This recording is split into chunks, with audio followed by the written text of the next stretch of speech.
Views expressed on this program are those of the hosts, guests, and callers, and are not necessarily those of this station, its management, or other advertisers. You're listening to Transformation Talk Radio.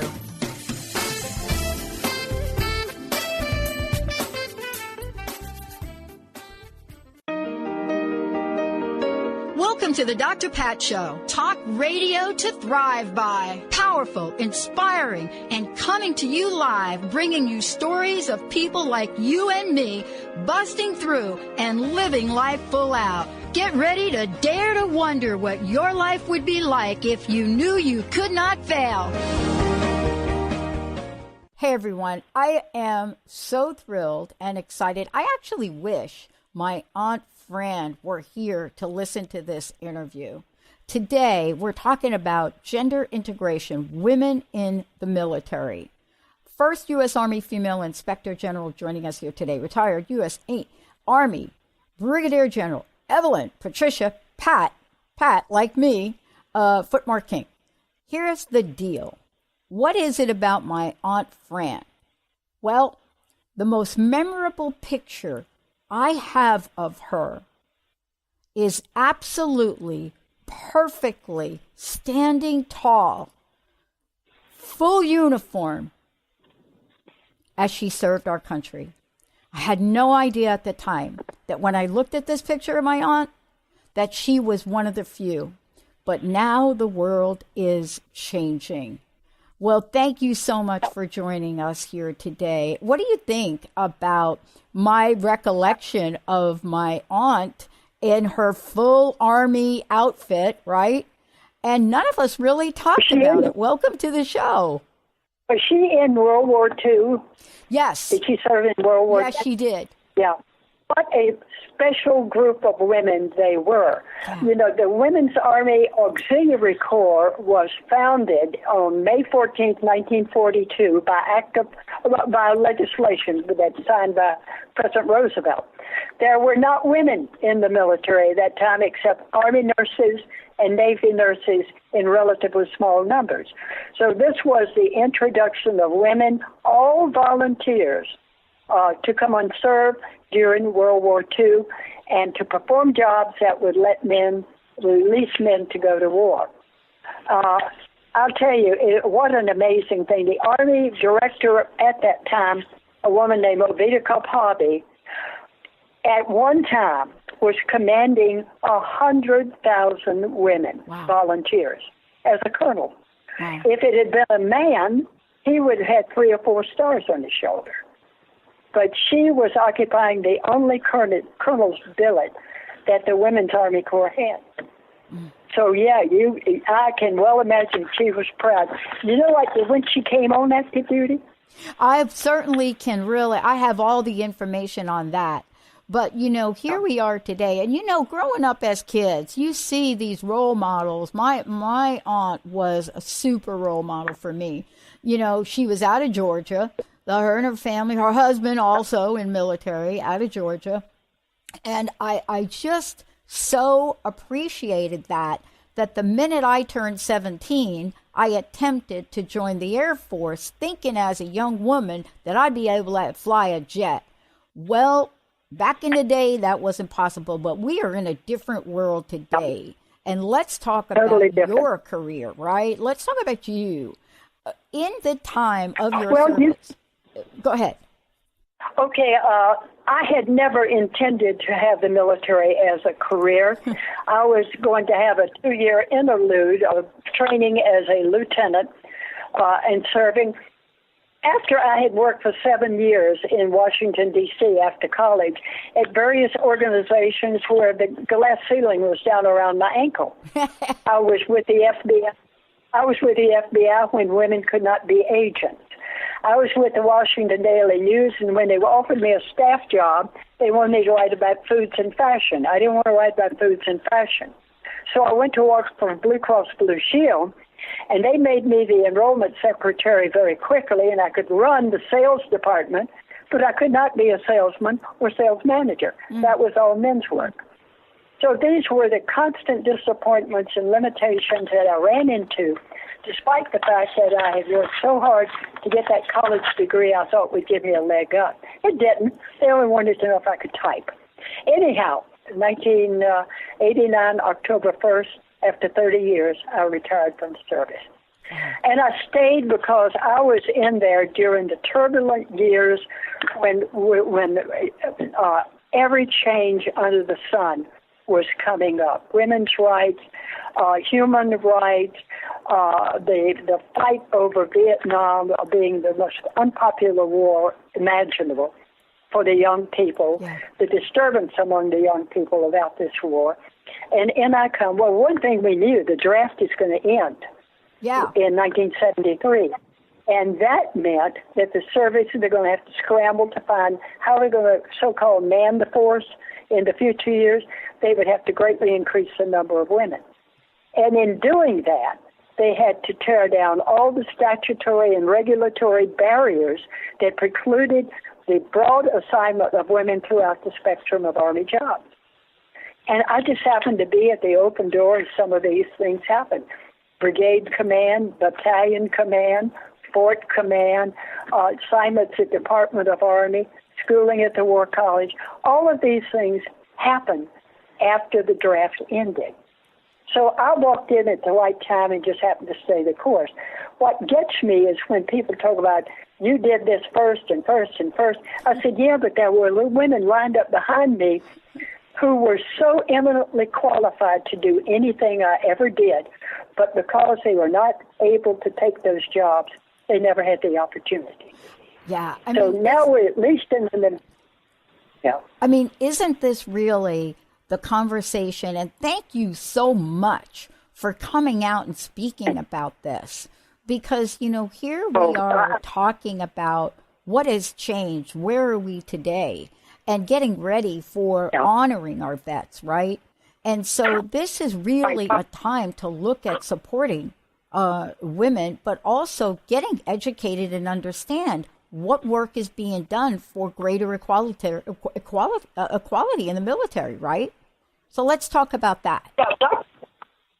It is amazing, all of the constraints that were placed upon us who were serving back in the early 60s up until 1967, when a woman could not be promoted above the rank of lieutenant colonel as an officer or the rank of sergeant first class as an enlisted woman by law.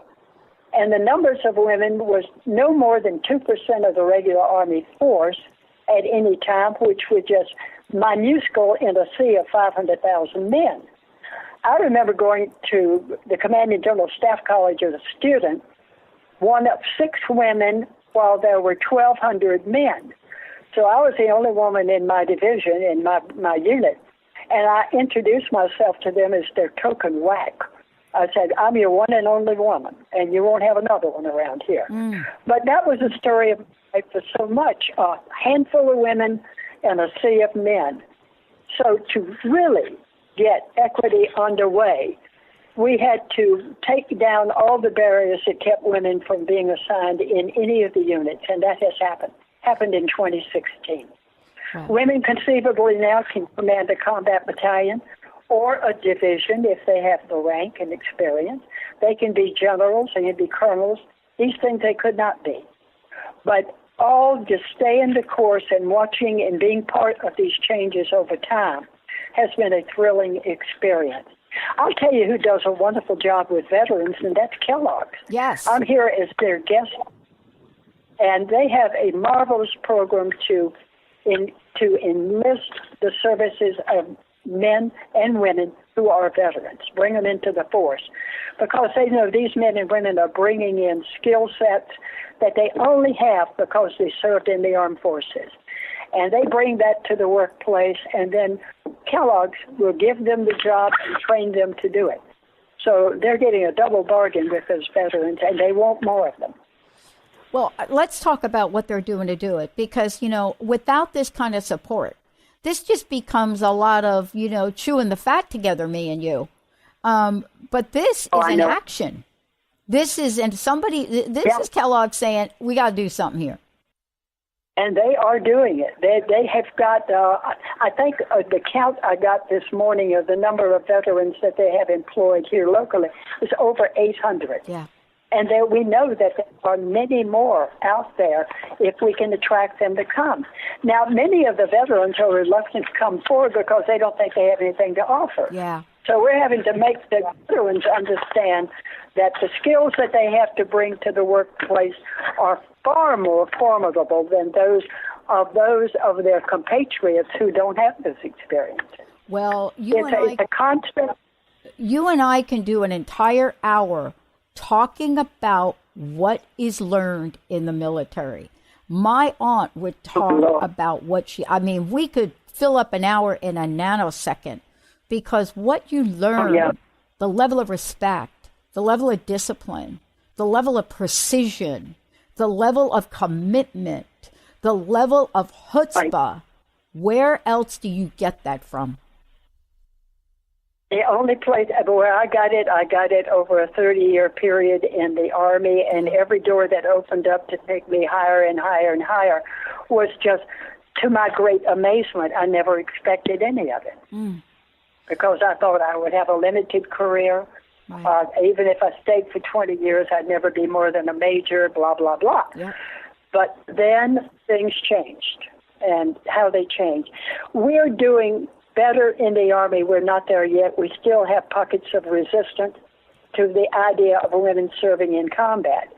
But the thing is that every MOS, every military occupational specialty, is now open to man or woman based on their achieving success in fulfilling all the requirements of that job without any difference in the requirements the women have to meet and the men have to meet. So it's wide open. And we do have women now serving in infantry, armor, field artillery, and air defense, but they're not down in the fighting units yet.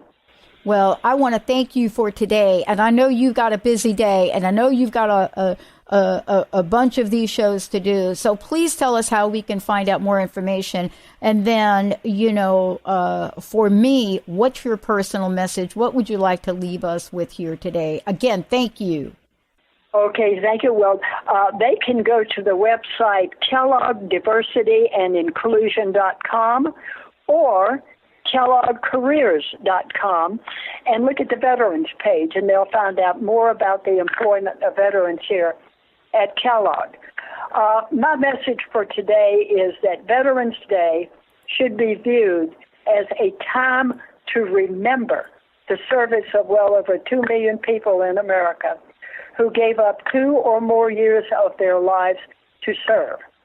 And it is not to be remembered as the day when the sales are out there like crazy, offering you coats at half price and that. That's not Veterans Day. Veterans Day is a day of remembrance, and that would be my message for today. Awesome. Thank you so much. Thank you for joining us here today. Hello, everybody. We're going to take a short break. We'll be right back.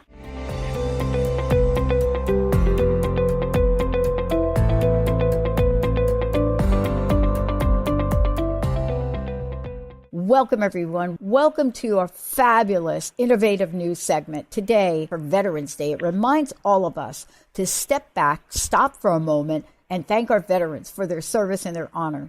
But today, we're here to talk with you about the VA. Joining me here today, Dr. Amanda Hunt, Portfolio Manager, Office of Research and Development, Department of Veterans Affairs, and Dr. Paul Rutecki, National Director of VA Epilepsy Centers of Excellence, Department of Veterans Affairs.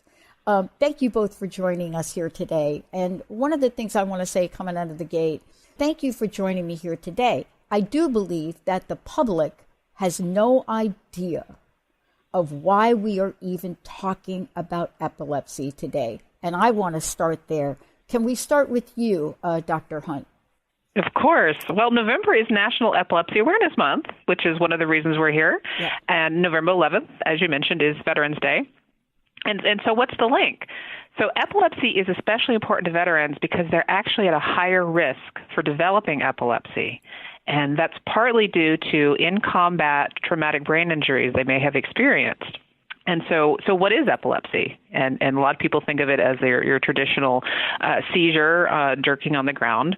So it's a medical condition that is characterized by seizures. And they are results of abnormal electrical activity in the brain. And it's a very heterogeneous disorder. You can have lots of different types of seizures. And so it's very important to see your neurologist, your doctor, to figure out if it's truly epilepsy and what is causing it and what type you have. Yeah. Well, thank you for that. And it is really for everybody listening. I think we need to build a gap and bridge the gap, so to speak, over some of the statistics regarding our vets, right? Yes. And so, basically the VA Epilepsy Centers of Excellence were established by Congress because of concern about post-traumatic epilepsy. Mm-hmm. And that definitely is a concern for veterans and the public as well. So there are these 16 sites that you can find on our webpage, which is epilepsy.va.gov.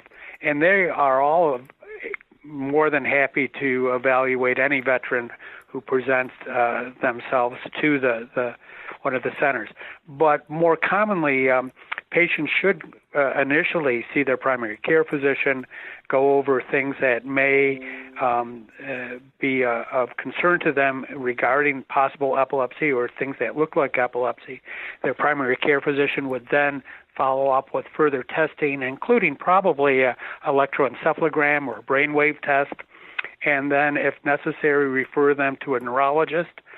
We have a network of over 59 other VA medical centers where there are neurologists or specialists who refer to us when the diagnosis is really in question and requires actually hospitalization and recording the seizures to exactly define what's going on. Do you think this a question for both of you, actually. I'd like to know, starting with you, Dr. Hunt, I would like to know what you see are your top one or two things that the public should know that perhaps they don't know. And then from you, Dr. Paul, what are the challenges that you all are facing to really move this initiative forward? So, hi, that's a wonderful question. So one thing the public may not know is that the VA conducts research. We have 90 medical centers across the country with researchers, both clinicians and PhDs, who are conducting clinical research, that's research with human subjects, as well as preclinical research, that's research on animal models, really looking at the mechanisms of all the diseases that could affect veterans. And any veteran who participates in a study, it's entirely voluntary and does not affect that veteran's access to care and doesn't affect any of their benefits. And we always consider safety and confidentiality the top priorities of any clinical studies. Yeah, thank you for saying that. That is, by the way, my experience in interviewing the director and also all of us here being advocates for that. And the reason I asked that question is I am pretty sure the public is not quite aware of how active and innovative you all are in the research arena. And that is something I want folks to know. Dr. Paul, how about you? Well, I think it's important for the correct diagnosis to be made for people with epilepsy. And unfortunately, although we've got very good drugs to treat epilepsy, about a third of patients with epilepsy have seizures that do not totally stop with medication. So those patients really need specialized care, and that is available in the VA through the Epilepsy Centers of Excellence. It requires coming in and actually having your seizures recorded. And what we find in that case is that there are some people who have seizures that come from one area of the brain that continue despite medication, and brain surgery can be done to treat that and potentially cure them. There's another subgroup of patients who really aren't having epileptic seizures, but are having other symptoms that appear to be seizures, either symptoms related to, let's say, cardiac dysfunction and passing out because the heart's not working right, or some people have other problems, usually PTSD, in a setting where they're having symptoms that are not epileptic seizures, but are what we call psychogenic non-epileptic seizures. And these are real, they're important to diagnose, and the treatment is totally different than the treatment for epilepsy. So for people whose seizures are not controlled, they really need to be thoroughly evaluated, and there are ways to do that within the VA healthcare system. Let's talk a little bit about this initiative, but before I get there, I would love for people to find out more about what we're talking about today. What's the best way for folks to do that? Well, sure. If you want to find out what kind of research we do, then the website is research.va.gov. And if you're particularly interested in epilepsy, you can go to epilepsy.va.gov, and that will link you up with the Epilepsy Centers of Excellence, and you can really see what they're all about and what kind of research studies are being done there. Well, thank you. I want to talk a little bit about this because there is some confusion, I think, whether you've served in a military here or not. I believe there is really quite a bit of confusion around what is epilepsy and what is not. And I know this because of our own initiatives that we've done over time to really shine a light on new innovative health solutions, including some of the new innovative holistic treatments. But I want to ask you, what do we need to know so that people can identify or begin to identify epilepsy versus something else? Who would like to take that question?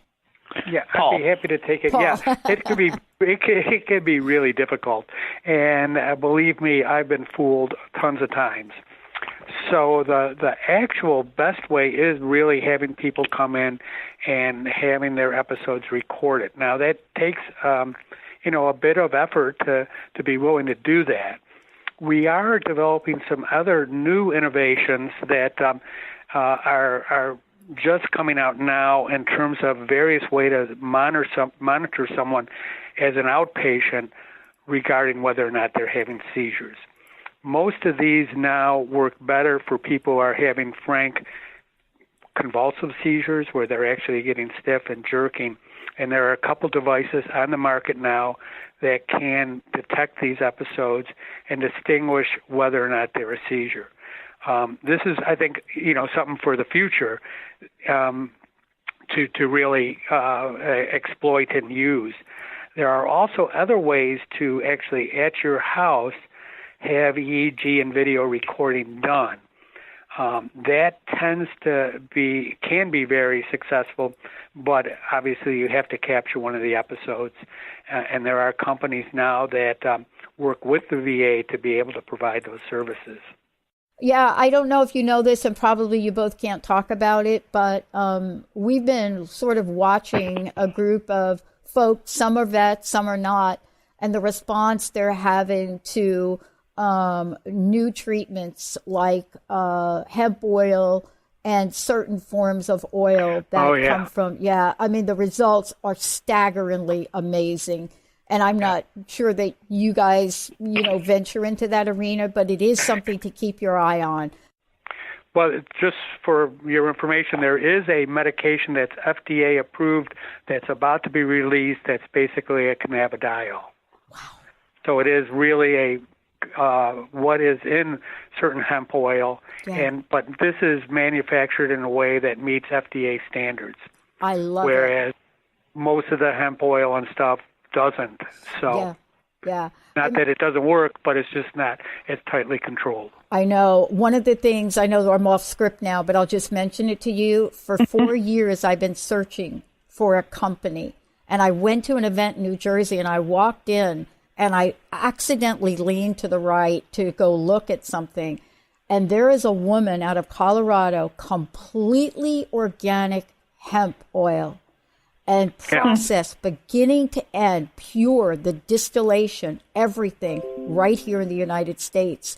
And we are testing it right now. It is amazing, unbelievable. So please don't give up on that part of it either.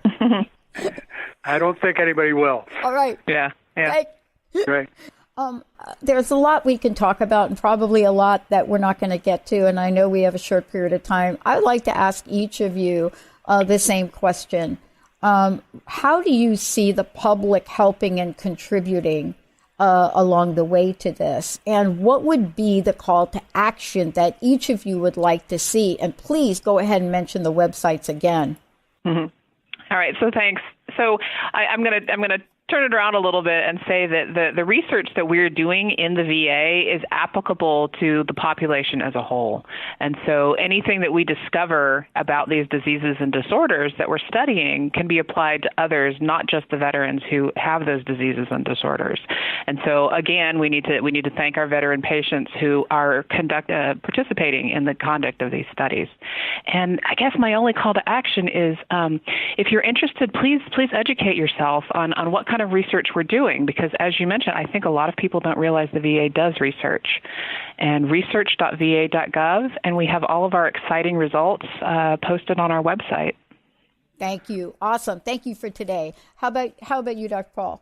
Yeah, so I would say that I think the public needs to be aware of epilepsy. It's a relatively common condition, greater than 1% of the population. There's a lot of stigma with epilepsy where people think that someone who has epilepsy is inferior in some fashion or another, and that's not necessarily the case at all. And in fact, there are very famous people and well-known people who have epilepsy who have been very successful. And really, I think people should know what to do if someone is having a seizure. Some of that sort of information can be found on our website, which is epilepsy.va.gov. And really, being aware of things and knowing what to do in case of an emergency. One of the things I would say just is there is this myth that you should put something in someone's mouth who's having a seizure, and that's absolutely the wrong thing to do. So there are a lot of misconceptions. And so I would say the call to action is to have people learn more about epilepsy and how to take care of people who are having a seizure. All right. Thank you both. Thank you so much. One more time, website? Research.va.gov. Awesome. Thank you both for taking that message out there. We're going to take a short break, everyone. We'll be right back.